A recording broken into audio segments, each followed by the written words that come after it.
Në këtë pjesë të programit do të vazhdojmë tani me një tjetër personazh të ftuar. Në fakt atë kemi pasur her pas here në bisedat tona, sepse e kemi parë në dimensione të ndryshme atë si personazh. E kemi parë si organizuese eventesh të ndryshme kulturore, artistike, e kemi parë si një vajzë shumë të angazhuar në çështje të ndryshme sociale, të drejtat e kafshëve, në organizime ekspozitash, në organizime koncertesh të ndryshme. Aktualisht madje ajo drejton edhe organizon edhe festivalin Tirana Harmony Fest, për cilin do të na flas pas pak kur të vi këtu, por një tjetër dimension i saj, të cilin duket se zbuluan vonë, por në fakt ajo ka vite që e ushtron, një pasion me sa duket i saj, një hobi që e ka kthyer ndoshta në profesion, nuk e dim, do ta shpjegoj të gjitha, është ai DJ-t. Pra është një vajzë shumë cool, shumë trendy, e cila përveç gjithë këtyre gjërave të bukura dhe që mbi të gjitha flet edhe shumë bukur sa herë që ne ftojmë në studio, ajo është edhe DJ. Pra performance DJ në lokale të ndryshme. Unë sot dua ta ftoj për të na folur pak më shumë për këtë pasion të saj si DJ, po sigurisht edhe për të gjitha angazhimet e saj të tjera sociale, të cilat i ka pjesë të pandashme të ditëve të saj dhe të jetës së saj, pa diskutim. Presim në studio Lura Elezin. Lura! Ej, Lura! Gjithmonë shumë trend, doja që të hyje me këtë sfilatën, dhe na bëje këtu në studio, veshur shumë cool. Faleminderit. Po si s'të pas kam ftuar unë? Asnjëherë që kam luajtur muzikë s'të kam ftuar? E mora vesh tani dhe kur më thanë që ti ke 20 vjet që bën DJ-n, tash e pa besuesh me Lura DJ. Si s'të kam ftuar Rodina, nuk më falet. Po, disa më pëlqeu ideja kur mora vesh, ë? Se DJ-t vajza janë shumë të rralla në Tiranë. Po, unë jam ndërparat. Mos e para. E dyta. E dyta. Ka qenë fantastike si e ke zgjedhur. Ta shohim një profil tënd, ne bëra një prezantim tëndin, po një profil ku bëjmë një përmbledhje të gjithçka etik organizuar, se një vajzë me shumë pasione në fakt dhe shumë ide, interesa shumë të gjëra. Sërrim. Gjithmonë na vjen në studio për gjëra të reja, gjëra të ndryshme, kështu që më pëlqen shumë edhe kjo tek ti. Le të shohim profilin për Lura Elezin dhe më pas kthehemi në studio. Ajo është një personazh e cila e ka provuar veten në fusha të ndryshme si argëtuese apo të çështjeve të ndryshme sociale. Lura Elezi është agjente e njohur kulturore dhe aktiviste në Shqipëri dhe Kosovë, ku prej vitesh është aktive në organizimin e eventeve dhe projekteve kulturore. Studimet i ka përfunduar në Universitetin Amerikan në Bullgari për marketing dhe komunikim masiv. Gjithnjë aktive, ka synuar të sjellë festivale dhe aktivitete të cilat shkojnë përtej formatit të zakonshëm, duke i kthyer ato në përvoja kulturore të pasura, ku arti, muzika dhe mesazhi social ndërthuren mes tyre. Gjithashtu, është angazhuar në organizimin e ekspozitave dhe eventeve që promovojnë artin, siç është ekspozita Ura e Mesdheut. Prej 20 vitesh, Lura Elezin e kemi parë edhe si DJ, duke e patur një pjesë të saj të rëndësishme të përditshmërisë.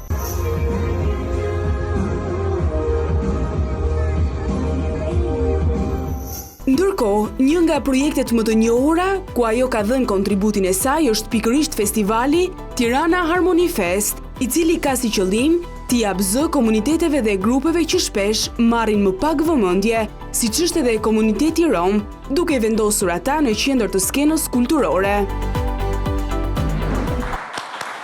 Ky ishte materiali. Lura e gjithanshme, shumë dimensionale. Por ndërkohë flasim pak për këtë pasionin e DJ-t që ne zbuluam së fundmi, por te ty, pas ka kohë që jeton, apo jo? Po, që unë kam kërë studimet jashtë që atje, domethënë, bënim festat unë kam bërë studimet në Universitetin Amerikan në Bullgari dhe atje ne bënim 28 nëntorin, e bënim shumë të fuqishëm, vinin njerëz nga gjithë qyteti, dhe i ranë mend disa shokëve të mi që tha, hajde vetita se nuk e di si të del nami kur ke shumë muzikë. Filloj aty, pastaj në Tiranë në mënyrë profesionale ka filluar po ashtu në mënyrë të rëndom, të rria frekuentoja shpesh një pub që ka qenë në Tiranë, e njihja edhe DJ-in dhe pronarët. DJ dilte nga sponte goca. E do dhe një njëri që ta sponson. Jo, u futesha vetë pa marrë leje. U futa pa marrë leje disa herë. Bë shaka, se nuk është. Edhe pasaj më morën dhe më thonë ato vishë të bësh rregull, thash pse jo. Po kjo ka qenë gjithmonë siç e the edhe ti vetë, si gjë dytësore në fundjavë, kur kam pas mundësi se duket sikur të merr energji, po të merr shumë energji. Sepse i bie të qëndrosh gjatë natën, gjumë, kështu që vetëm këtë të mendosh, përveç të aktivitetit pasaj që kërkon super koncentrim apo jo. Dita tjetër shumë shpesh është pothuajse e djegur dhe unë që merrem me shumë gjëra të tjera, se tisha vetëm DJ, organizon një të ndryshe. Dhe në moment është se ti është DJ, duhet kesh disa atribute, si bitë, disa cilësi. E para duhet njofër shumë muzikë. E dyta duhet të jesh e balancuar në atë moment që të kuptosh humorin e njerëzve, se qarë më dëgjohet mua si dëgjohet të tjerëve, ose vjen dikush që është shumë në qef edhe të thotë vëre këtë, po kjo ja prish gjithë tjerëve, është një balancim, një konvergjencë. Një lloj psikologu njëkohësisht. Shumë. Që të njohësh të flasë me gjuhën e Gen Z sot është the vibes. The vibes, fix. Duhet të kapësh the vibes që apo ndodhë, sepse ndryshe mund të humbatesh me muhabete, mund të... është punë intensive, nuk është pasive. Pse është e bukur? Ty pse të pëlqen? Sepse unë adhuroj muzikën në çdo formë të saj. Kjo është ideja, dhe kur adhuroj muzikën në çdo formë të saj, jam edhe njeri ekstrovert që e quaj, në kuptimin më shumë kam qef shoqërinë e njerëzve. Dhe gjithë DJ-et, jo vetëm unë, mbledhin njerëz rreth vetes, gjithë kohës. Është një lloj situate shoqërore ku lëm mërzit e ditës mbrapa. Unë nuk jam DJ kështu i klabeve të natën, dhe unë tani me ligjin në orën 11-12 jam shumë e lumtur. Klabet që kanë leje të vazhdojnë deri në orët e para të mëngjesit, ajo është dhe për një grup mosh më... Unë e kam pas bërë atë gjë, 20 ca vjeç. Po tani e bën? Po, patjetër. DJ, gjithmonë në fundjava, apo jo? Varet, si qëllon, mund të jetë mërkur dhe e njëte, si të qëlloj. Sepse ka raste tash është edhe ky trend i ri, stia do ta quaja trend që edhe në për restorante, ose janë ky variant i ri të dalit në Tiranë edhe në Prishtinë, që ti rri gjysmë në këmbë, ha diçka, por nuk je duke ngrënë tamam disa pjata, domethënë, do të dëgjosh diçka që po bëhet për ty muzika, që nuk është në playlist, më ka... Ndoshta dhe të kërcesh pak aty ku je. Disa për i tyre po, vinë afrohen, kështu që ka... Gjitha bashkë. Me ndrimin e ligjit, se deri para disa vitesh ti mund të vazhdoj muzikën deri në 2-3 mëngjesit, tani nuk është më. Do të thënë tani s'ka më klube nate pas orës 12? Marrin leje speciale dhe kanë dhe izolim special. Vazhdojnë, po. Por më përpara gjithkush ka mundur, tani u bë në 11 në ditjavën, në 12 në fundjavë dhe nuk luan njëri me atë rregull edhe... Wow, ja, u informove edhe për këtë. Ose s'kam ftuar unë. Frekuentoj jetën e natës shumë e thon drejtën, por që ja, interesante. Ulet volumin, nuk fiket fare, se pastaj, po ulet në atë që ti nuk e ndjen me patjetër të vazhdosh të... E, bukur. Kështu që, do më thënë, DJ Lura, mund të temi DJ Lura, apo jo? Mund të prezentojnë atje? Po, je DJ Lura! Ca poca jo, ca është music by, sounds by, muzika nga, përzgjedhja nga, varet se edhe DJ ka kuptim shumë, ka shumë kuptime. Kuptimi original është disc joker, nuk e di, besoj e di, ndoshta edhe se di. Ka dalë para në vitet 50 nga një radio në Britani, tamam rrotullimi i me rrotullimin e disqeve. Po sot ka kuptim tjetër, sot më shumë se dhe teknologjia ka vajtur në atë pikë që ti edhe e krijon aty në moment muzikën. Pra, ka kaluar edhe në nivel krijuesi, që do thot i ke disa ritme të gatshme, tinguj të gatshme, vokale të gatshme, dhe ti mund të krijosh në moment. Kështu që më shumë po quhen ata DJ, se sa varianti old school që e vë nga kënga në këngë me një miksim të bukur. Këngët e njohura më herët edhe ti miksosh. Do me thënë, improvizon një DJ dhe krijon aty, një lloj kompozitori në një farë mënyrë. Po, do me thënë, DJ-at e kalibrit Calvin Harris, Tiesto, ata ashtu janë. Ata kanë vetëm krijimet e tyre. DJ të tjerë më të avancuar se unë do thoja në Shqipëri dhe në Kosovë, thjesht miksojnë këngë ekzistuese edhe në moment, pra nuk japin variantin origjinal, kanë dhe në një krijim të tyre, ka shumë DJ shqiptarë që kanë marrë këngë të Vaçezelës dhe kanë ribër Dash Nordiko, do me thënë ka, qas ka, ose ka që krijojnë në moment, ose për shembull marrin një, thash unë diçka sot, si në variantin e memes, e kthe në këngë të gjithën. Shumë e bukur. Shiko, po, ke provuar ti vetë të kompozosh, të realizosh krijime të kësaj natyre dhe më pas ato si mben, si ruhen ato? Sepse improvizimi ndodh aty. A ka mundësi të memorizohet? Regjistrohet dhe nëse unë vendos, e vë pastaj në internet, në për SoundCloud, në për YouTube, Spotify, ku ta ke mund praktike. Nëse del diçka e bukur. Po, nëse unë vendos, është thjesht në dorë të DJ-ta e bën këtë gjë apo jo, pastaj ajo mund të bëhet virale, ka qenë një vajzë në Amerikë, për shembull, se nuk po më kujtohet në rast shqiptar, por do më vi që thjesht ishte bërë një TikTok, më duket, dhe thjesht ishte I'm looking for a guy in finance, blue eyes, thjesht e mban si fjalim, ajo bë super hit. Unë e kam bërë edhe unë sa herë atë këngën. Ajo nuk ishte as këngëtare. E kishte bërë aty? Ajo foli, tha diçka në TikTok. Në TikTok? Jo në TikTok, në divanin e saj. Paka shumë, po. Emrin e kishte Girl in Couch, goca në divan. Në divanin e saj ajo e tha këtë gjë, një miku i saj e morën e bën këngë. Që të themur? Shkoj ka ardhur, si të duket ty kjo kohë që po jetojmë? Nuk e di, Rudina edhe unë nuk është se po hajtë se ashtë shpejt me këto ritme, me ta thënë sinqerisht, i shoh, po nuk jam pjesë e plot e këtyre, që më pyeta kam kriju në një gjë, asgjë për ta publikuar, vetëm kështu, duke... Nuk i djetë, rrugës. Ndoshta. E varet, mund të vi momenti. Kjo Gen Z-a ka filluar me jetën e natës se ka marrëdhënien pak si ndryshe. Çu kemi lezuar së fundi, është e vërtetë. Është e vërtetë. Dalin më pak për të pirë dhe për të denjur kështu derivante DJ-i. Më shumë lidhen me grupe në shtëpia ose në ambientet e tyre. Dalin, nuk është se s'dalin, por të fundit që kemi pas dali, jemi ne millennials e ti, millennials e Gen X, nuk jam e sigurt. Xi jam unë. Ne jemi të fundit që kemi mbajtur industrinë e alkoolit gjallë. Ndoshta nuk është ai gjë e mirë, ndoshta këta po veprojnë më mirë se sa ne. Po ndryshojnë kohët. Mirë, ky është një aspekt pozitiv, se gjithmonë kemi parë si një gjeneratë e cila ka dalë jashtë kontrollit, gjenerata touch screenit, të cilët duket sikur ushqehen me bytes edhe janë edhe alfa pastaj që është edhe vajza jote dhe djali jemi gjën alfa pastaj. Se do bëhet me ta të ardhmën e tyre tani nuk e dim, po. Shiko, është një tendencë për mirë. Është një kohë që të ardhmën se parashikon dot fare më, në kohë që jeton. Jo, fare. E lëviz brenda ditës. Po është një gjë, është edhe një tendencë mendoj unë që gjithmonë breza më të vjetër i shohin brezat e rinj pak më të çuditshëm. Unë prandaj përpiqem të jem shumë mendjeshme ndaj Gen Z, edhe Alfa, po janë akoma të vegjël se është ajo tendenca, sa çuditshëm këta kur mendoj që në jetën kohë kështu mendon edhe më mirë për mua që çdo gjenerata ashtu. Mbyllesha në dhomë, dëgjoja dëgjoj me zë të lartë, thoshte iku kjo. Janë këta. Iku kjo nga vinarët. Shpresë po rritet. Po në fakt ka ndalë gjithnjë më mirë, shoqëria ka evoluar edhe urojmë që të vazhdoj kështu pa diskutim. Mirë, shumë i bukur ky pasion yt, më pëlqen shumë. Faleminderit. Pa të dëgjojmë pak në një moment duke luajtur me disqet. Do vi. Unë do vi nga ora 7, po kur fillon në orar? Të thashë, nuk jam Gen Z, unë filloj herët, të 8 filloj. Për ty do vi një mbrëmje, do të gjejmë shumë kënaqësi për ndjekur DJ Lurën, por le ta shohim pak atë duke luajtur aty, me disjet e saj, shohim.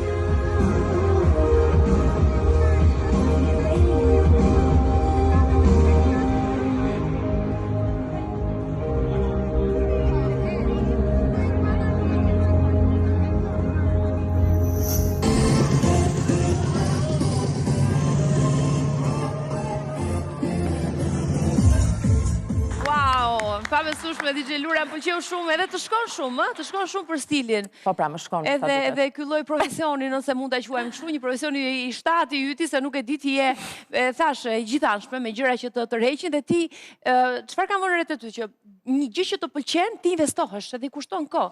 Edhe kalon një pjesë të kohës tënde, të viteve të tua, dedikuar pikërisht asaj çështje. Dhe kjo ta bën jetën shumë flarmishme dhe shumë interesante. Është e vërtetë. Bravo. Faleminderit për këtë vlerësim që ma bërë, faleminderit është shumë i saktë, ashtu kështu një femidis shumë vite dhe unë kam marrë disa herë tu e dashuroj emisionin tënd. Të gjitha këto disqet, shumë paka njerëz që vazhdojnë me pasion të luajnë me disqet e mdhaja, vinile, ka ende DJ shumë të mirë, shumë të famë, shumë të tiranë që luajnë me CD. Po, faktikisht e gjitha ka kaluar në program, pra unë e ha programi dhe ato disqet rrotullohen kështu, bara qa pa isi shkemu. Dhe tjetra që ka ndodhur dhe unë aty refuzoj të përshtatem, është që unë për shembull vazhdoj ende i shkarkoj gjithë muzikën e mbaj në kompjuter aty. E ka dëgjoj këngën e re e ruaj, që është konsiderohet old school, si ta rush në cirtar. Po pse si mbajnë tani? On air, online, nuk ka. Domethënë shkojnë në një ambient ku ka internet dhe luan atë. Gjejnë online, pra Spotify e tjerë apo jo, nuk luan më njëri, ë? Unë vazhdoj ruaj. Por ka dhe pasionant është në Tiranë që vazhdoj një hedhin CD, ajo është komplet sport ekstrem, sepse unë nuk e di çfarë kompjutrash mbajnë më CD-n. Tamam sport ekstrem. Në kasetave edhe ne në televizion, kaseta betat e që vës-t pastaj që dolën për përdorim familjar, kështu që i ka ikur koha tash të pajisje e posaçme, kasetat e muzikës, patjetër ato me stilolaps kur ngjet se shiriti do ta kthehem mbrapsht. Kështu që sa historira, po ato ruhen si relike tani. Keni një kasetë të tillë? Patjetër, edhe CD origjinale që i blenim në dyqanin e madh Virgin që s'ekziston më në botë. As Virgin, po. I blenim nga $19, sa shumë ishin kur na ikin prindërit ose dikush i shtetit, lutem më sill albumin e ri të Red Hot Chili Peppers. Kur s'mbesohet se këto gjëra janë legjenda tani për djalin tim për shembull. E, sa gjërat bukura ka me Lura për të folur, në fakt, po unë duat ndaloj pak tek aktiviteti yt për ta ndruar pak faqen edhe sepse di që shumë i rëndësishëm. Për ty festivalit të cilin ti organizon tashmë prej 2 vitesh, ë? I treti ishte. I treti ishte. Këtë vit Tirana Harmony Fest. Çfarë është ky festival? Sepse është një festival shumë i veçantë dhe unë të përgëzoj që ti ke marrë iniciativën për të organizuar diçka të tillë. Ti na ke pritur e para në fakt, para 2 vjetësh, është në 8 prill është dita ndërkombëtare e komunitetit rom dhe unë bashkë me kolegët e mis, që kemi dhe një qendër jo fitimprur, se vendosëm të hajde ta festojmë këtë gjë në variantën e vet më të bukur, se siç dihet, ky minoritet, po dhe shumë minoritete në Shqipëri në përgjithësi vuajnë nga stigma, nga paragjykimet, nga në fakt gjithkush ka gjën më të bukur të vet për të thënë. Edhe u ulëm dhe krijuam me të vërtet një gjë pa modesti shumë të bukur, që nga logo, estetika dhe çfarë prezantuam ato 3 ditë, herën e parë ishte më i pasur se tani. Ishin piktura, filma tematik që kanë marrë çmime ndërkombëtare, dokumentar që kanë marrë çmime ndërkombëtare, na patëm ndihmuar shumë. Dokufesti nga Kosova na ndihmoi shumë atëherë.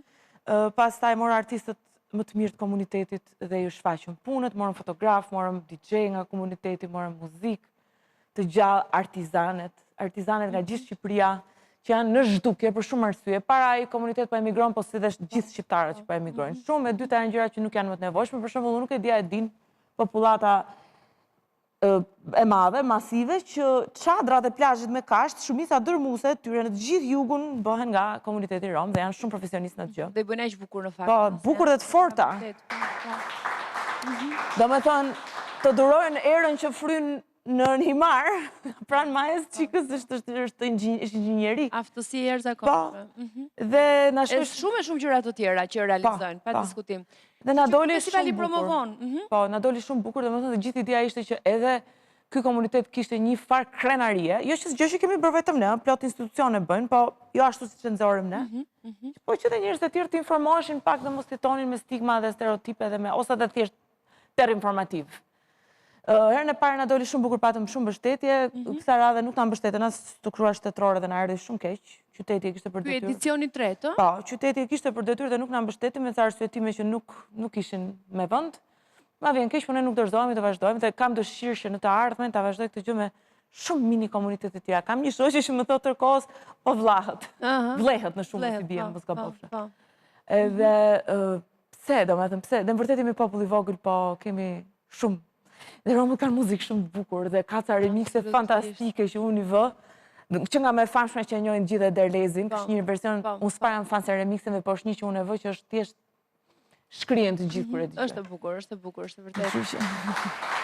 Bravo, bravo Lura, edhe për këtë angazhim i cili patjetër që hynte ato sfidat e vështira, sepse ja ti e the, në këtë edicion të tretë nuk e keni pasur suport e duhur. Me të të drejtën të bizneset stepen, se nuk e kuptojnë çfarë mund të marrin mbrapsht, por bas kaq edicionesh do ta shikojnë që mund të marrin shumë mbrapsht, se vinë njerëzit nga të gjitha format, janë kurioz. Njeriu ngjelet kurioz në bazën e vet. Bukur. Kështu që ky edicion ka qenë tani, cilat janë projektet e tjera të këtij viti që ke përpara, para se të mbrijë edicioni 4 të këtij festivali? Domethënë, kur ke një qendër jo fitimprur se gjithë sfida është vetëm aplikime. Kemi aplikuar me një formacion artistik, ndoshta ke parë disa nga shfaqjet e tyre, ndoshta një Vazblajt kolektiv, janë performues modern. Me gjuhën e vjetër do i thonin balerin, por nuk janë balerin. Quhen Vazblajt kolektiv dhe bëjnë performanca moderne. Këta janë shqiptar, që kanë bërë gjëra shumë të bukura. Ndoshta të karën, po do të kujtohet, ti shohësh nëpër Tiranë. Dhe me këta duam të bëjmë për shembull një dokumentar për Gunbardhin, që është në Mat. Atje ka disa këngë dhe disa vallëzime që janë jashtëzakonisht unike të asaj zone.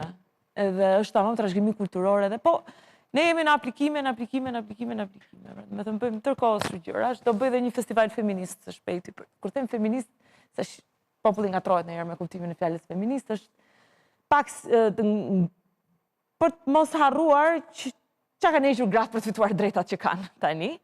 Veç që kemi akoma shumë punë, se ka akoma shumë gra që nuk janë të lira Fakti që ka nevojë për festivale të tilla, s'ka një festival maskilist. Ka një festival feminist sepse ka ende shumë rrugë për të bërë, absolutisht, kështu që duhet. Edhe unë turoj të përgjithësisht. Jemi pritur te ne Lura gjithmonë, ëh? Je di, je shumë e mirë. Me projektet e tua dhe stafin e ketë mrekullueshëm, i dua shumë gjitha gocat. Janë shumë të mira vërtet. Lura, unë të falenderoj shumë. Faleminderit ty. Për si veçantë që të pata dhe u kënaqem me këtë bisedë që ndam sot këtu. Turoj më të mirat edhe të pres sërish në studio. Faleminderit Lura që ishe me ne. Kemi publicitet, kthehemi pas pak.